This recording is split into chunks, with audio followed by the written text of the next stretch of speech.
Un après-midi d'avril, dans un village isolé de la région du Kamtchatka, une rumeur d'observation inhabituelle sur la côte se propagea rapidement. Les villageois furent stupéfaits par ce qu'ils virent. Un ours polaire sauvage, majestueux et égaré, comme aucun d'entre eux n'en avait jamais vu auparavant. Mais comment avait-il pu arriver jusque-là?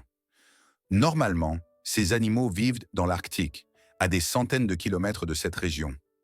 L'histoire de ce jeune prédateur remonte à quelques semaines plus tôt, lorsque, cherchant de la nourriture sur la banquise, une couche de glace s'était détachée du continent.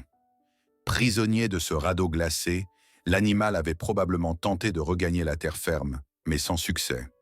Isolé, désorienté, il fut entraîné sur des centaines de kilomètres jusqu'à ce territoire inconnu. C'est ainsi qu'il accosta enfin au Kamtchatka, épuisé, affamé et dérouté par la chaleur inhabituelle du climat et les odeurs étrangères. Lorsqu'il arriva au village, il ne pensait qu'à une chose: se nourrir. L'ours tenta de creuser dans la terre à la recherche de nourriture, mais sans succès. Le sol était étranger, chaud et la nourriture rare. Il erra quelque temps, désorienté, sans s'approcher immédiatement des habitations. Pourtant, ses oreilles à pointu captaient les bruits lointains des humains. Normalement, les ours polaires évitent dans les zones habitées, mais celui-ci était à bout de force. La faim le poussa à prendre un risque. Il savait d'instinct que la survie exige parfois de franchir des lignes interdites. Un bâtiment isolé attira son attention, le commissariat du village. L'ours éreinté s'en approcha et s'y allongea, le souffle court, avec une expression désespérée sur le visage. Il semblait presque supplier qu'on lui vienne en aide. Rapidement, la police locale remarqua l'étrange visiteur.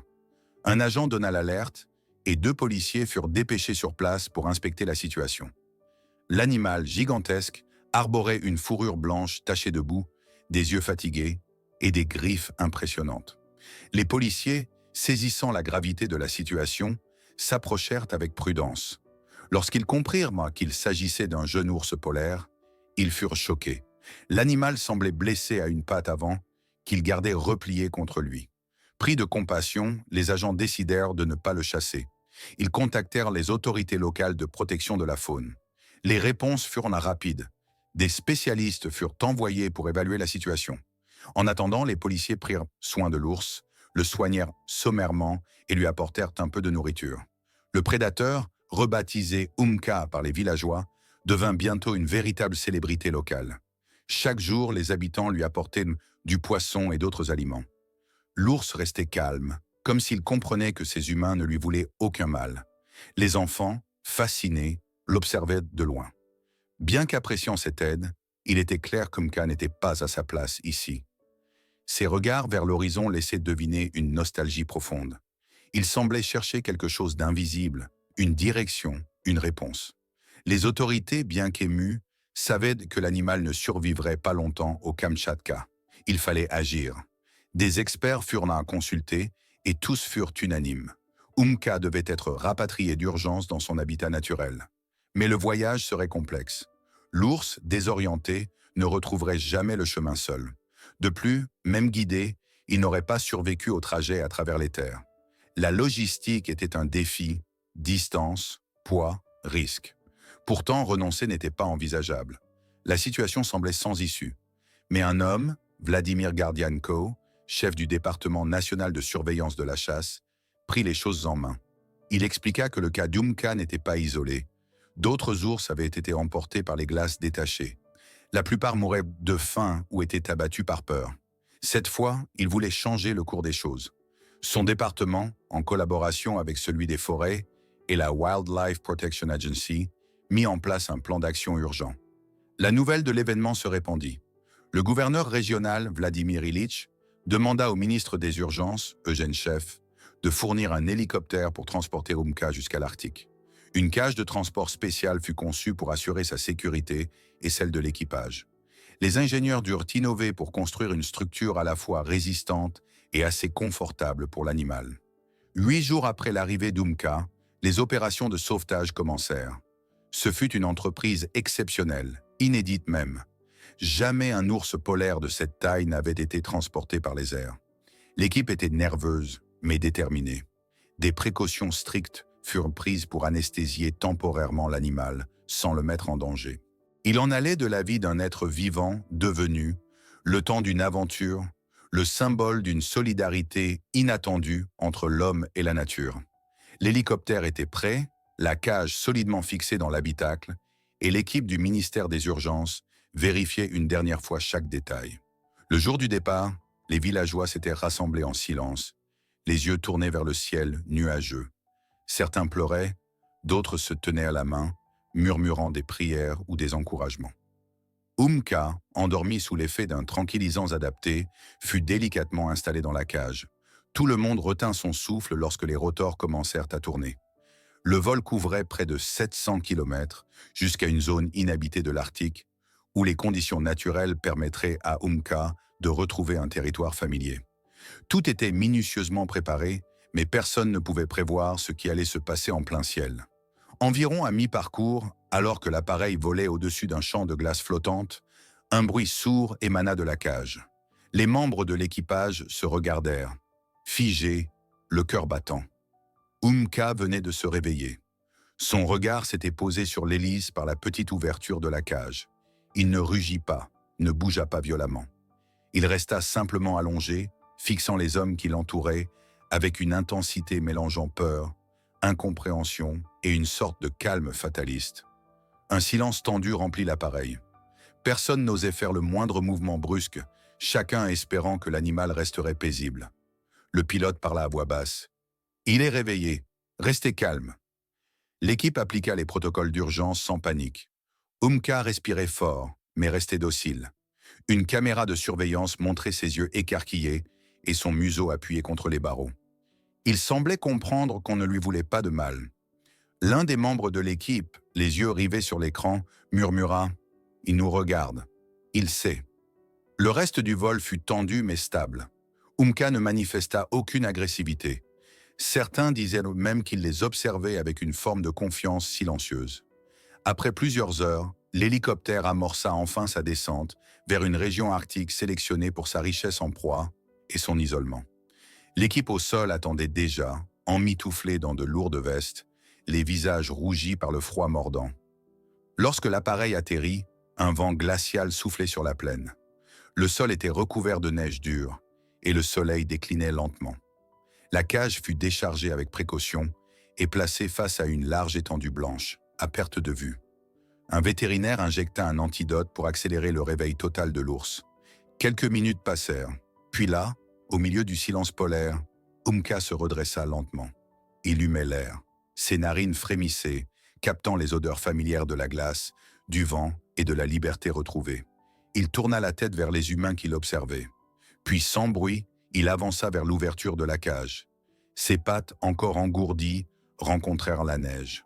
Umka s'arrêta un instant, leva les yeux vers le ciel et s'élança dans la blancheur infinie. L'équipe retint son souffle. L'ours courait maintenant, d'abord maladroitement, puis avec une assurance croissante. Chaque pas semblait effacer les jours d'errance, la douleur, la fatigue. Il disparut lentement dans le lointain, entre les congères. Personne ne parlait. Certains avaient les larmes aux yeux. Un technicien filmait encore, les mains tremblantes, saisissant ce moment unique où l'animal redevenait libre. Ce moment fut filmé et relayé dans tout le pays. Pour beaucoup, c'était plus qu'un simple retour à la nature. C'était une victoire collective, une preuve que l'humanité pouvait encore agir avec bienveillance. Les réseaux sociaux s'enflammèrent, des articles furent publiés et des dessins d'enfants représentant Umka remplirent les murs des écoles.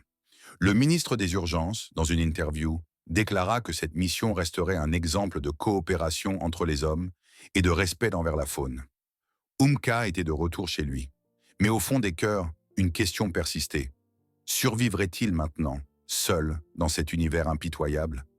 Nul ne le savait.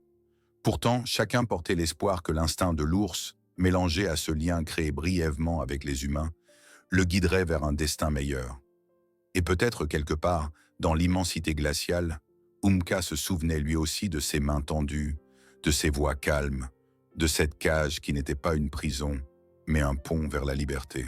Les jours passèrent après le retour d'Umka dans l'Arctique. Bien que personne ne puisse vérifier où il était exactement, les experts installèrent des balises autour de la zone de relâcheur pour surveiller indirectement son activité. Pendant plusieurs semaines, ils observèrent des traces, des restes de proie et des griffures fraîches sur la glace. Umka semblait s'adapter. Il survivait, il chassait, et chaque nouvelle trace dans la neige était comme un message silencieux adressé à ceux qui l'avaient secouru. C'était comme s'il répondait présent, sans mots, mais avec dignité. Chaque rapport envoyé au centre de surveillance réchauffait les cœurs. Les images de caméras automatiques montraient de parfois une silhouette blanche, massive, mélancolique et fière, marchant seule entre les étendues de neige. Son regard semblait différent, comme marqué par l'expérience humaine qu'il avait brièvement connue. Les scientifiques, tout en restant objectifs, parlaient de lui avec une affection qu'ils ne cachaient plus. Certains allèrent jusqu'à dire que, dans ses yeux, brillait une forme de reconnaissance, un éclat inhabituel chez un animal sauvage. Dans le village, la vie avait repris son cours, mais un vide était resté. Les enfants racontaient encore des histoires sur l'ours venu du Nord. Les anciens parlaient de lui comme d'un hôte sacré. Une statue fut même érigée près du commissariat, représentant Umka dans une posture paisible, tournée vers le nord. On venait y déposer des fleurs, des dessins, des morceaux de poisson séchés. L'ours était devenu un symbole, celui de la dignité, de la confiance, de l'espoir. Les familles se réunissaient autour de cette statue pour raconter à leurs enfants ce qui s'était passé. C'était devenu une tradition, une histoire transmise de génération en génération. Les enfants lui donnaient des surnoms, le dessinaient dans leurs cahiers et demandaient souvent « Est-ce qu'Umka va bien ?»